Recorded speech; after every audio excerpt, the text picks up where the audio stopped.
वालेकुम अस्सलाम वरहमतुल्लाहि वबरकातुहू। नसीर बेटा, एक बात जहन में रखना, ज़ाती तौर पर मेरी आदत रही है कि उन बंदों को समझाओ, उन पे अपना कीमती वक्त खर्च करो जिसके बारे में आपको उम्मीद हो कि ये बंदा दलील के सामने समझ जाएगा। लेकिन आप जिससे मुतासिर हैं या जिस जमात से रिलेटेड हैं, आप में वो यूथीपन आ गया है कि आपका दिमाग अब काम नहीं कर रहा।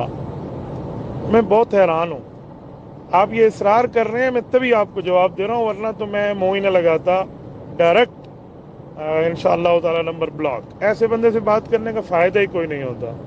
ये मेरा आखिरी जवाब समझ आ जाए तो ठीक है, नहीं तो आप जाने, आपका अल्लाह जाने।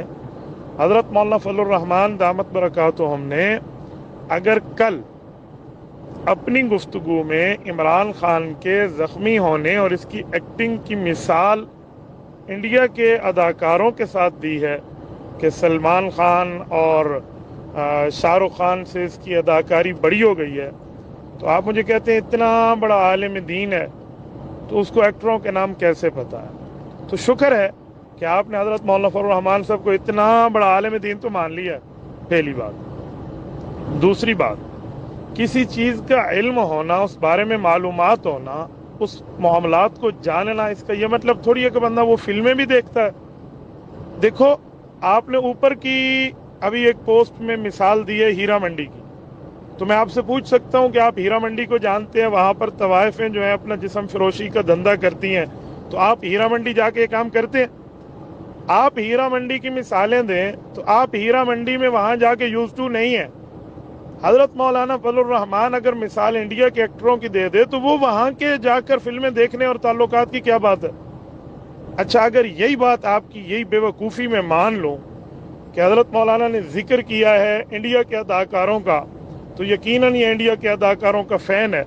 अच्छा, अगर यही बात है तो फिर इमरान खान ने शादी की है गोल्ड स्मिथ यहूदी की बेटी जैक गोल्ड स्मिथ यहूदी की बहन जमायमा से, तो फिर इसका माना है यहूदी के घर शादी करने वाला यहूदी एजेंट है। फिर तो आप इस उसूल से भी मान लेना, जो उसूल आप पेश फरमा रहे हैं, इस उसूल की बुनियाद पे तो लो आप अपने दाम में से याद आ गया, या आप पे भी फिट हो जाएगा।